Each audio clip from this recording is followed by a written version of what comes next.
want to welcome you all to The Gateway.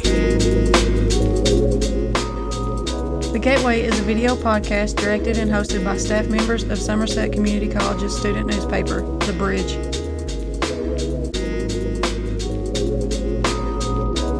This is The Gateway. Hello and welcome to SCC's The Gateway. My name is Allison Causey. This will be one of 3 episodes where we'll be interviewing students from the Gen 140 Development of Leadership class.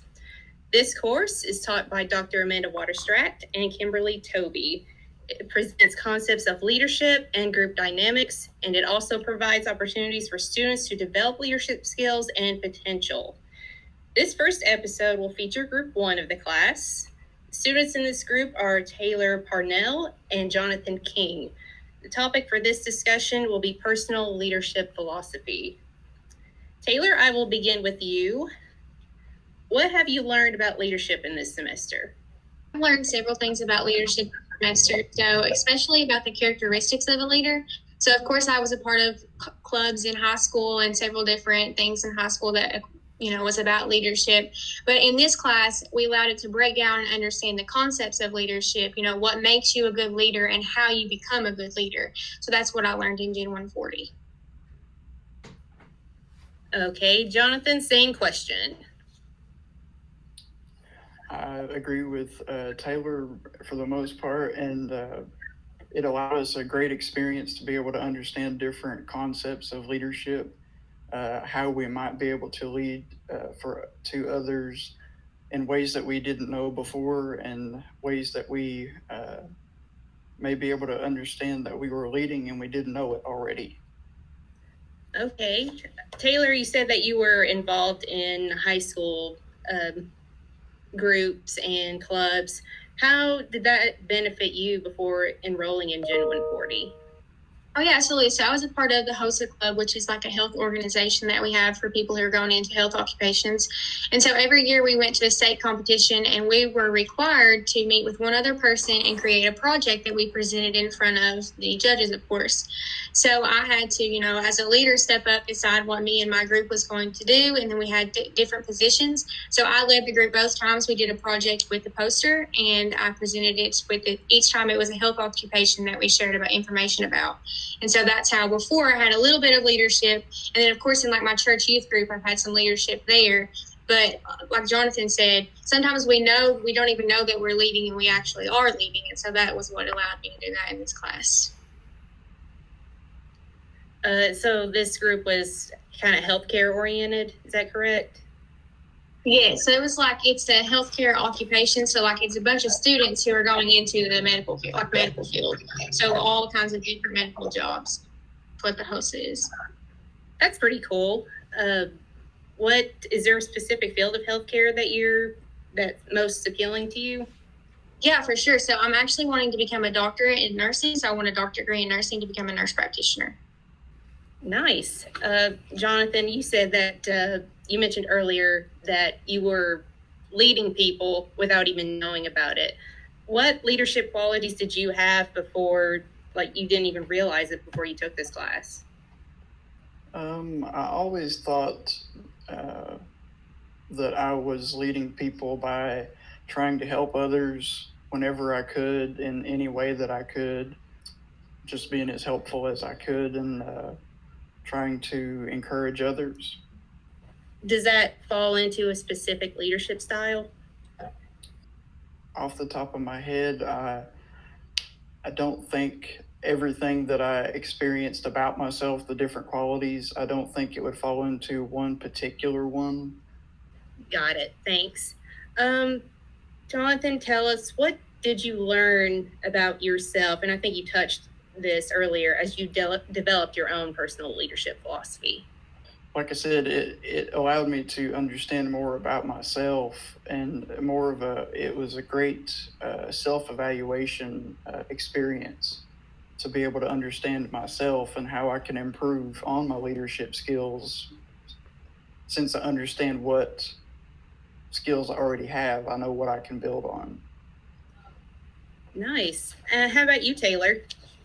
So I think the biggest thing for me in this class was learning about like what actually makes you a good leader. So like before, when you think of leadership, I feel like lots of times leaders lack power. Just to mean it in that way, leaders lack power. And so I want to lead in as a goal for everyone. So like a goal that supports everyone and not just benefits me as a leader. So that's what I aspire to become as a leader. And I learned that in Gen 140 about how I can use, working with everyone to become a leader who can lead to one goal for everyone. So it's not just a goal for me, but for everyone as part of the team. Nice. Taylor, you mentioned you wanted to be a doctor. Jonathan, what are you aspiring to be? I plan to become a mechanical engineer. To further add on to what Taylor was saying, I was in a couple high school groups. I was on our beta team and also a part of our TSA engineering group, similar to the medical field in HOSA.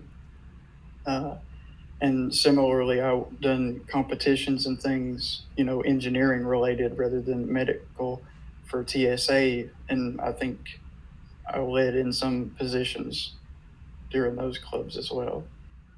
Nice. I think anything that's medicine, engineering, just STEM related careers will definitely need some strong leaders. So glad to see that both of you are heading in that direction and stepping up and hopefully leading us forward. Let's see. Taylor, does developing your own personal leadership philosophy influence the way you think about your career path, the way you think about current events, or about leadership in general? For sure. So like I was discussing before is developing, the idea of working for one goal for everyone. So of course, as a nurse practitioner, I will be over other nurses on a floor that would be, I would be their leader and they would look up to me for the responsibilities. So when I think about my leadership philosophy, I want to think about their job as well and like being put in their position to think about how I can best lead them, give them best advice in their position. Not only just thinking about how I feel because they, like I said before, I aspire to be a leader with the same goal as them. So that's how I compare that with my job that I want. Alrighty, Jonathan, what about you? I think leadership for my career path relates in how I think it follows how I previously mentioned passively leading, because an engineer creates products to hopefully and ultimately improve people's lives, and you may not realize that the people that are in that concept or that product. So I think my career path follows, like I said, the passive leadership.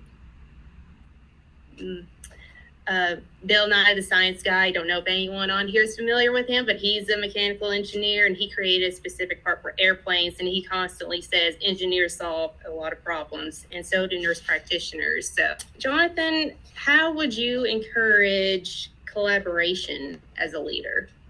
I think collaboration is crucial to leadership, because you have to communicate with others to be able to be an effective leader. Because if you don't communicate with other people, then you don't know whether you're being beneficial or detrimental. I agree. Collaboration and communication is key no matter what field. So yes. Good answer. I like it. Jonathan, do you think it is helpful to think through and write your own personal leadership philosophy? Why or why not? I think it would be a good idea for someone to write their own study their own philosophy, because like I said before, it allows a self-evaluation and allows you to build upon what you find out about yourself. Taylor, same question. So Jonathan and I shared our answers before we communicated this, and we both decided that this was how we felt because it allowed us to explore each other, explore how we feel as, like I was discussing a little bit before about, as a nurse practitioner, I also want to be able to, come down to be able to feel in, the same emotions or the same feelings that a nurse would feel about me giving her orders or him or her giving them orders. So, knowing your leadership philosophy not only helps you establish, how you feel, but also helps you know how you can make other people feel as a leader. So I think that's something we both discussed and agreed on as a leadership philosophy and writing it down. I agree. So while developing your own leadership philosophy, was it difficult to identify your own? It wasn't that difficult for me. So I think I felt like I didn't have enough resources to know what a real leader was until I took this class. So we studied we studied the characteristics. We talked about different leaders, and we broke down, what made them a good leader. And so then off the top, I knew that I wanted to be a leader who cared about other people. So not only a leader who was, for power or for money, but for a leader who, wanted to lead people for a higher thing, or, for a better benefit of something, instead of just being a leader because of the power. So I made, my leadership philosophy is just to always, work for the goal of the team and to always be caring and aspire to grow as a team. So not one person grows, but we all grow together. All righty. Jonathan, same question. Similar to what Taylor said, I don't think it was that hard after we found out what the concepts of leadership and the branches of leadership were.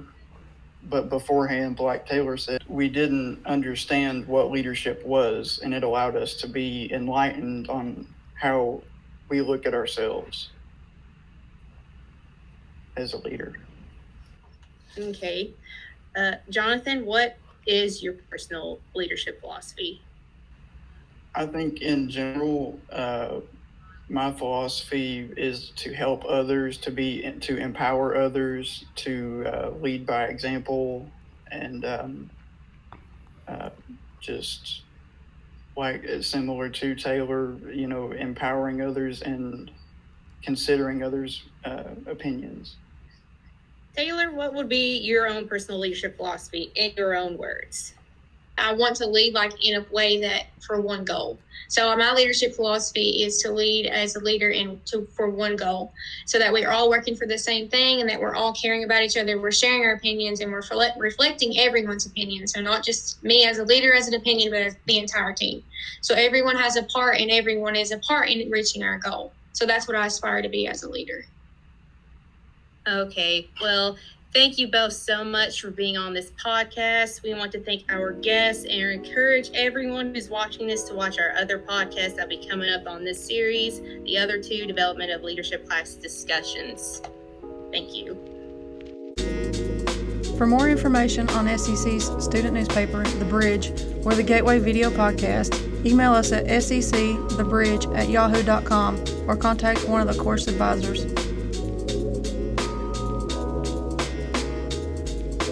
This is the Gateway, signing out.